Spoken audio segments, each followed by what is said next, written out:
Hey, everybody. Welcome to another How to Succeed podcast. This is How to Succeed with the do's and don'ts of DISC. Our guest this week is Brad and Tiffany Koettels from the Sandler office in Flower Mound, Texas. We're going to talk with them about the behavioral styles and how you can use them to sell more easily. As always, the podcast is brought to you by Sandler, the worldwide leader in sales management and customer service training. More information at Sandler.com. We made it really easy for you there. All right, Brad, Tiffany, welcome to the podcast. We're talking about DISC this week, which is a psychological model. I've done some research into it. It goes all the way back to like the ancient Greeks. They had the fire, water, land, and wind personality styles, which became DISC later, which is dominant, influencer, steady, relator, and compliant. And I'm trying to get it all out of the way in one swipe here. So what that means is there's like extroverted people, there's introverted people, there's people that are task oriented, and there's people that are people oriented. And based on where you fall on those two like graphs, put you into one of these quadrants, D, I, S, or C. Tiffany, what else do you think we need to know up front here about DISC? Yeah. So, I mean, it's been around since Hippocrates, as you mentioned, and it just gives us insight into how we show up, how we prefer to communicate, also insight into our blind spots. And then so we can then make adjustments for other people. I like that. And Brad, how have you found DISC helpful in sales, business, your personal life anything? Yeah. Yeah, I think DISC is one of those things that we could be implementing way more often than we do in our business lives, in our personal lives, in our intercommunication. The way that we communicate with people is so critically important to success in all of our areas of life that I think we're just really missing the opportunity to engage in it in a more effective way as we go through. Yeah, I think for me, the big takeaway is that if you're not aware of the DISC styles, you kind of go by the golden rule, treat other people the way you want to be treated, which is not a bad place to start. But the problem is not everybody is like you. So, you know, if you like your steak well done, you're wrong. And if you're overcooking everybody else's steak, then you're not treating them the way they want to be treated. And I think that's a really great opening rule. So, Brad, when I think about attitude, what do you think are some of the common myths and misconceptions about using DISC, or what are some of the best practices here, how the best communicators think about it? Yeah, that's a great question. I think one of the things we see about the best communicators using DISC, right, is that they're always trying to communicate effectively by listening first and engaging first, right? They're not just jumping in and saying, hey, this is the way I need things done, and they go. But when you're using DISC in the office, we're just going to focus on that. You're going through a process where you're really trying to understand what people are saying. You're trying to understand your team, understand the people that work for you, so that you can adjust to them, so that we can get things done more effectively and more efficiently. I think that's the biggest attitude thing we talk about with our clients. It's the platinum rule, right? It's treat others how they want to be treated. So that's, the level up from the golden rule. Because if we're focused on the golden rule, it makes it really about us and our preferences when it should be about theirs. And so specifically when we're talking about, salespeople, it's our job to make those adjustments, and managers, same way. You adjust for your people, your family. It's on us to make adjustments. So, it's not about you, it's about them. Yeah. And Tiffany, I wanted to ask you specifically about managers and leaders, because I do see some common misconceptions. One is people think that sort of like DISC style is permanent and I can't adjust. So they go, oh, well, sorry. I'm a high D. I just get to be a jerk all the time. And the rest of you have to deal with it. And they don't realize that we're teaching these so that you can learn how other people, want to be treated and adjust the style. The other common misconception I see with leaders is maybe for hiring, that they think that you would want to hire a high I as a salesperson because they're extroverted and they're people focused.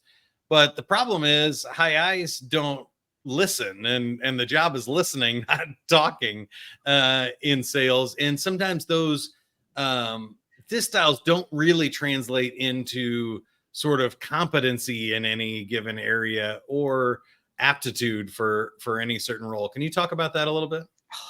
Both such great points. We can spend all day unpacking Yeah. these two things.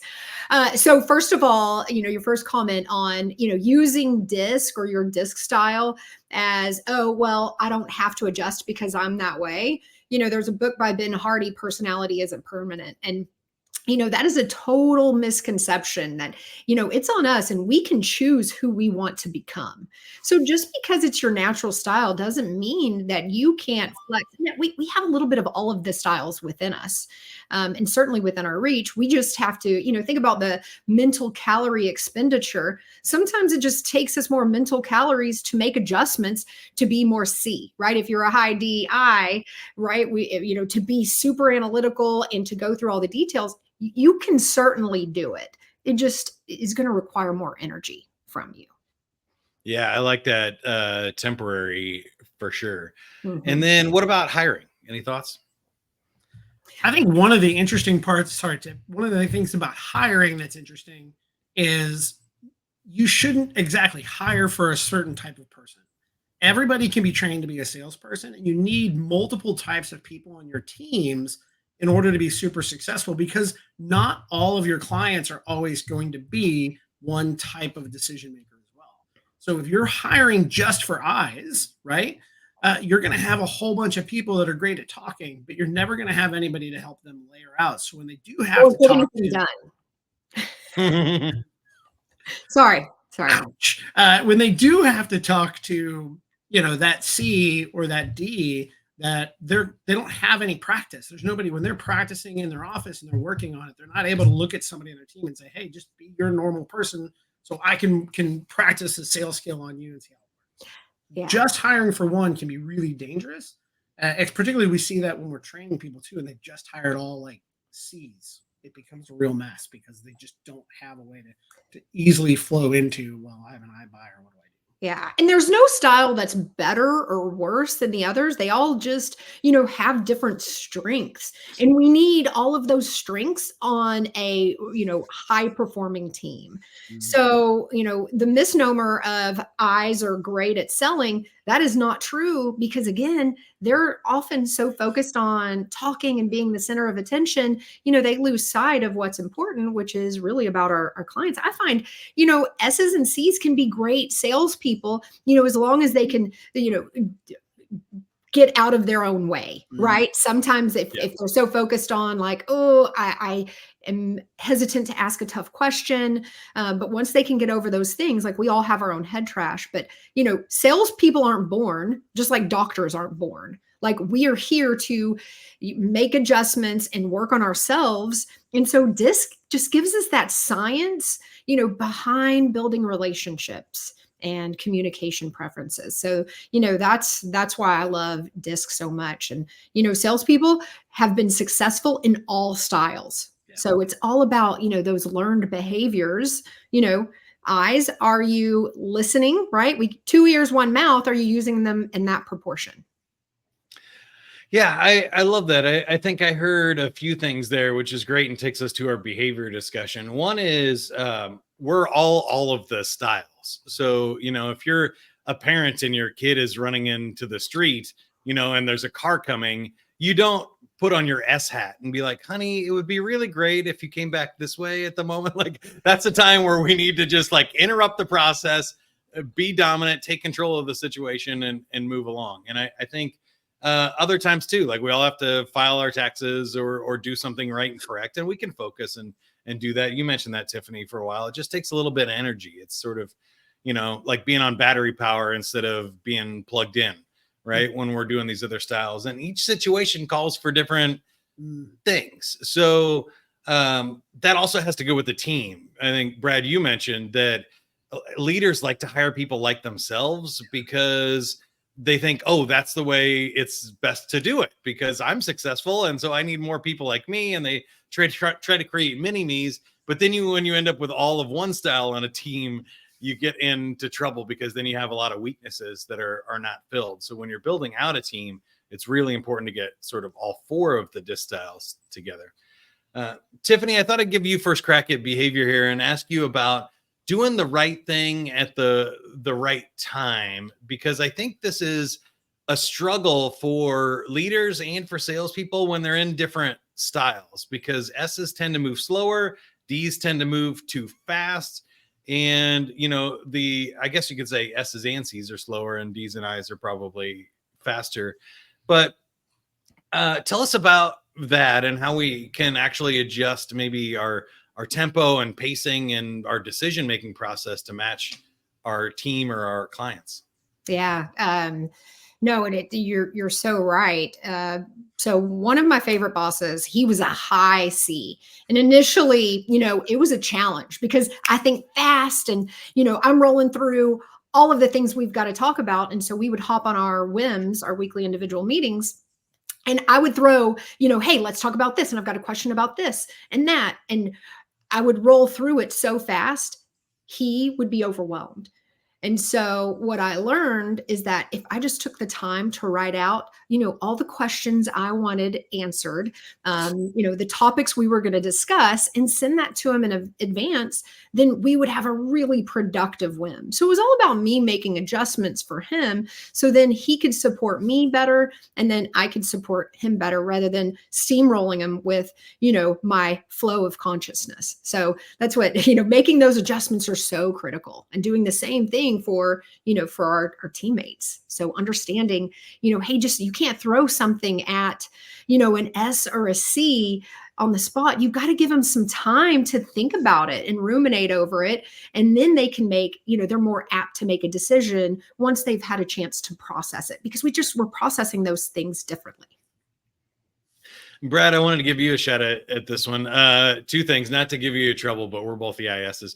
I feel like you are you're also hitting your desk, by the way, so you might want to hit put the hands in the pockets. And then I feel like you're somebody that moves fast. Like, I can tell you, like, you're always ready to jump in and move.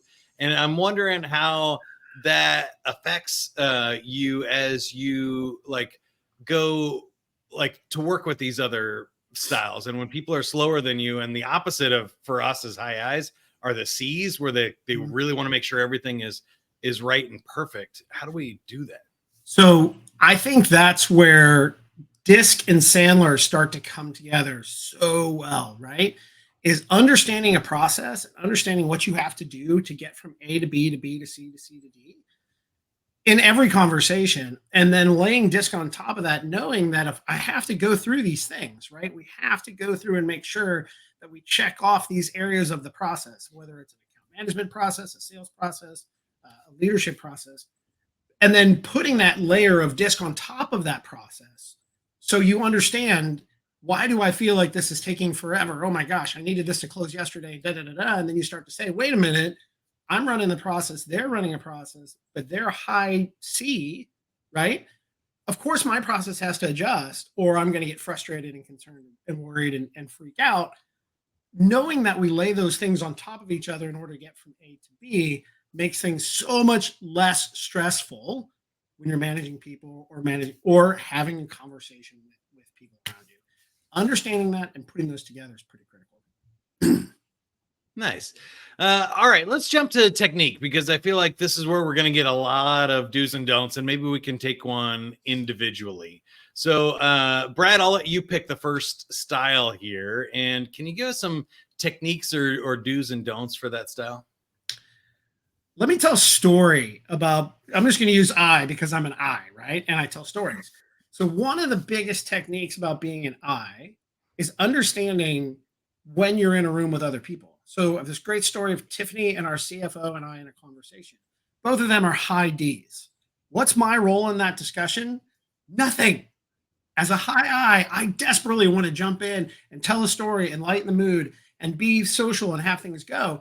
But when you're talking about the techniques that are involved, you have to identify that you're in a situation where I need to be in this conversation. It's important to know the things that are being presented. It is not my job to speak up and engage and be that high I that I desperately want to be, right? So technique wise, understanding where you're at as an I, or what your immediate tendencies are in that conversation, and couching them for the right opportunity. So That meeting would have been brutal had I just kept jumping in and jumping in. They would have thrown me off the call. But those understanding that as part of the techniques of how you communicate, we found that to be super helpful. I like that. Tiffany, I'll let you pick one. So being a D, I know one of my blind spots, and I'll share a story. So my first 360 review. So I was in my 20s in sales, and I was a go-getter. I'd get in the office, I would go to our estimator and say, "Hey, I'm heading to a client. I need this estimate within 30 minutes. Is that okay?" And I would get it and head out the door. And then when I got my 360 review, it did not paint a very good picture of me. It said, well, she doesn't care about me. She comes in and cares about her agenda. And I'm like, wow, what a blind spot. Like that's not at all what's in my heart. Like I really care and I love people, but I certainly didn't show up that way. Right. Because as a D, D's and C's were so task oriented. Like I'm focused on the task at hand. I'm like, well, there's no room for emotions. But I mean, you guys can probably both attest, like to the people side of that, like, oh, well, she doesn't care about me. And that wasn't it at all. So he was a high S, and he just wanted me to slow down long enough to ask him like how he was doing, like ask about his wife and his kids. And I didn't. So, that was a really big lesson learned for me.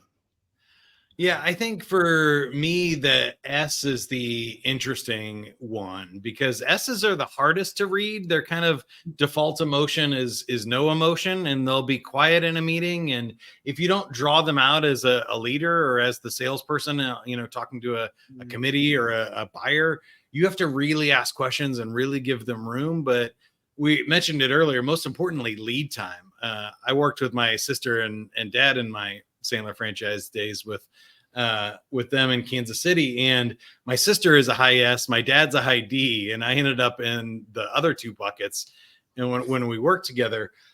But we noticed all the time, right? My dad would want to make up something on the spot, and so my sister spent all week preparing for class, and we have notes and handouts and PowerPoints, and then my dad comes in and says, "You know what? We're going to do something different today because I had a genius attack this morning," and it would just be instant frustration with the S. And I think those ideas are fine as long as you give them lead time on that, or you let them understand that. And I think that is really it's not that they have different opinions or tactics. It's just that ramp up time is a lot longer and that ramp down time is a lot longer. So D's also will, snap or flash on a thing and, get angry really fast, but they also get happy real fast. As soon as it's taken care of, they go, "Oh, okay, it's done," and move on. And I found that with S's, that's not true. It will take them a lot longer to get angry, but it will also take them a lot longer to come back around if you do make them angry or cross the line. Yeah. Who wants to take C? Tiffany? Or you had something to share? Yeah, one thing I was going to share is so Brad is obviously married to a high D, and oftentimes, I'll hear, "Tiffany, I know you didn't mean it the way it came out." So, I love that DISC also gives us some insight into giving others grace, because especially when we're with the people we love the most, we're not adjusting for those people. Right. I mean, at work all day, we're making adjustments for our clients, our prospects, our colleagues. And then when you get home, you just sometimes, you're out of mental calories to make adjustments, and you just want to show up the way you are, which, especially when you're under pressure, isn't always, our best self. So, I'm grateful for Brad for always seeing the best, even when I don't deserve it. And Brad, I feel like you shared earlier how to deal with a C, but do you have any quick do's and don'ts for the C style? Yeah, I think the trick with C styles is very simple. And if you understand that it's a lot about the calculations that go into the decision, right? You just have to ask those right questions, engage in the right questions, and try and pull that out of them and get them along the numbers. I think we've got a client whose sales team is all high C's. It's kind of strange. But even in training them and engaging with them the way we do, I have to scale back the way that I would normally act and get them to understand we have to be very process oriented, detail oriented, and talk about the statistics and the numbers and the data in order to draw them into the conversation. So if you're able to identify that you're dealing with these C's, you just have to change the way that you think about them and start leaning into that logical side of what they do in order to get them on board. Once they're on board, right, and we're working with them, things are a little bit easier. But that initial conversation and the initial engagement has to be all about data and data and data. And for those of us that are on the other side of that, that can be really difficult to do. But it's our job to make those steps and really do that reach out for them. Yeah. And so this team, we're teaching communication to them, and they can be skeptical, right? They want the details. They want all the facts. So, asking them about, specifically what they want, and making sure that, we're answering their questions and giving them the details that they're needing. And then also, teaching DISC from a science perspective, that it really, it's been around for hundreds of years. And, teaching the science behind it, that gives a little more validity into, their fact-based detail logic side, rather than, it all being about the, soft side, which, can be harder to get your brain around. Yeah, I think also I found with C's, and I have some C tendencies as well. I'm sort of like an IC that switches between roles, and I'll design, websites and write books or programs, and then host a podcast and speak on stage and be completely I. And one of the things that I've noticed is criticism of their work. So C's really don't want to make mistakes. That's the number one rule. And so if you're trying to give them guidance or coaching or correct an error, you have to be very gentle with a C, and you have to kind of allow them to discover it and stuff there, and ask them questions about it to let them fix their own mistakes a little bit and come around. And then the other one is also getting them to like hit send, publish the work, or finish it. Because if you're fall into that perfectionist trap, it can be really hard not to know when it's good enough. And so I think if you're a leader or you're a salesperson, you have to set really clear expectations of what is good enough for the result that we're looking here, because we can always find more data. We can always double check it one more time and stuff. And that's not necessarily going to help us. Yeah, that Pareto principle, right? Does 80% of the effort, or does 20% of the effort give us 80% of the results? And so rather than, spending an extra 20 hours to, get that last 20%, it's like, you know what, maybe it's enough. So it's such a good point. So, as we wrap it up here, I want to get to know the two of you better. And I think it is interesting talking with a couple that is in the Sandler business. So we'll talk about, what that means to you personally, but I wanted to give you each one more swing at it. So Brad, any final thoughts, anything we missed? I should have asked you, or, a way to tie all of this together here for do's and don'ts of DISC. I think the one thing that I'd like to get out there is the whole team, when you're all DISC educated, right? One of the most powerful parts about it is not only me adjusting to you, Mike, it's you also understanding if I screw it up, I can come back to you and say, oh my gosh, I screwed this up, right? Like, you understand me, I understand you, I made a mistake, I shouldn't have done this, right? And understanding that so that you can have that kind of culture building experience in your company is really, really important. So I think having just some of the people in your office DISC trained, or having just the people in your sales team DISC trained, you're really doing a disservice to the culture of your entire office, because it allows you to go back and say, we're all going to screw up. We're all going to jump into our personalities. We're all going to jump into what we're comfortable with. But being able to go back and be like, oh, I'm sorry. I jumped to conclusions on that. I didn't give you time to think it out.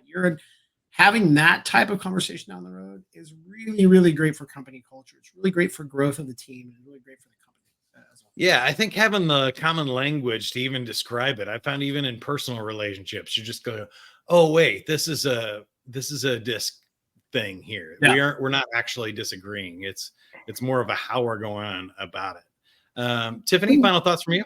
Yeah. Do we have time for one more story? Yeah, you bet. So Brad and I did a couples DISC analysis And so this is a couple years ago. And so after 13 years of marriage, we went out and went through the profile, asked each other a bunch of questions. And then at the end of the night, he was like, "Hey, are your feelings hurt? Are you okay?" I'm like, "Yeah, why wouldn't I be?" He was like, "That did not paint you in a very good light." I was like, "What are you talking about?" And so I went back through and I was like, "Are you talking about where she can use her words to be frightening?" And he was like, and I was like, "Would you be offended if it said that about you?" He said, "Oh, absolutely." And I'm like, "Oh yeah, no. I wear that like a badge of honor." To your point, if your kid's running out in the street, I want to use my command to say, "Stop, get back here." It's just one of my strengths. Now, I hopefully people aren't intimidated by me, but every now and again, I want to use that with my kids, right? No, everything. And you're ugly. I think it's important to remember here as a final thought that every strength to an extreme can be a weakness. So if you're Yes. only D or you lean so much into it, and with C's, being right and perfect is good, but again, to the extreme, it becomes inhibiting. And same thing with I's. Getting people to like you is a great skill to have, but if that's your only skill and you're not being respected, or you can't ask tough questions, or you can't settle down and focus, those are weaknesses too. And then S's, being steady and working with people and creating harmony and stuff is all great. But again, if you can't create some disruption or you can't challenge anyone, that becomes a weakness. So understanding that really the ideal, I think, for me as a salesperson or as a leader is being able to use all four styles when they're appropriate and not getting too married to any of them. But knowing what your personal strength is too and setting yourself up for the right types of work. So I don't take a lot of work that requires spreadsheets and detail-oriented stuff, just because I know that there are other people on the team that'll do that better too. Exactly. All right. Again, we're talking with Brad and Tiffany Koettels. They are with Sandler in Flower Mound, Texas. And I think to get to know you two better, we should talk a little bit about what it's like to have people Sandler trained inside of your family, because I mentioned I come from that. And it seems like you tend to lean on the natural strengths most of the time. But can you just, Brad, tell us a little bit about your experience in finding the Sandler franchise and what this has meant? And maybe is there a difference between your relationship before and after learning about Sandler and Disc? Oh, I think before and after Sandler and Disc, it's a different relationship. So short story, I got really lucky when Tiffany and I met. She had already started Sandler training. She'd been trained. It was starting to ingrain. She was getting Disc. I was a high I talker. I had no clue what I was doing. And I think over our relationship in the last 20 years, I think I've learned so much personally about Disc and communication styles and what we do. But I've also learned so much about Sandler and how those two work together, that in my sales roles and in my sales experiences, I was able to have much different conversations just being as part of it, ancillary, just getting Tiffany coming back after the day and saying, "Let me tell you this story. Let me tell you this story." So having just engaging, having it around me, right? I was picking a lot of it up in the first several years just through osmosis. But it was amazing how just getting a little pieces of it like that changed the way that I communicated, clearly with her, but with other people, with the people that had worked for me at the time, my account management team at the time, could see a total difference in me starting to say, wait, like we have to have processes. We have to understand. We have to ask these tough questions. And here's some Disc tools. I wasn't certified at the point, but I was like, hey, why, they talk a lot about numbers. Just being able to adjust slightly, being around it has been a super big change. And then as I engage more and more over the last couple of years, it's really fascinating to see how that can grow and how quickly you can use Sandler techniques and Disc techniques together to help you grow your business. And your thoughts, Tiffany? Well, I mean, it's really helped our relationships. So again, it gives us the common language in order to better understand, our family. Family can be challenging at times, right? So we can give them a little grace and say, you know what, that's just their natural style coming out, and then we can make adjustments for them. And so, it's really improved relationships, all around us, family, friends, colleagues. Sure. So that's how we've used it. And you mentioned you had at least one daughter celebrating a birthday yesterday. Where did your children land on the disc styles, and how do you use that as a parent, Tiffany? So she's my mini me. She is my high D. And so it is fun. I've learned a lot about myself in seeing those qualities come out in a 10-year-old. So, yeah, competitive, driven. She's got her mind made up. So, and then our son is just like Brad. We have a 12-year-old son who is a spitting image of an IS. And here's the fun part, Mike, is we've started to give them those tools as well, right? So entertainingly, not only do I understand how to deal with my daughter, my son knows how to deal with his sister in a different way as well. So here I've got a 10 and a 12-year-old who can look at each other and be like, okay, you're being like mom right now, so chill out. Or my daughter, like, quit talking, I have something to say. But it's the family dynamics when they start to use it is really wild, and starting to see them engage with their friends and the way that they're playing soccer and those things in a different way.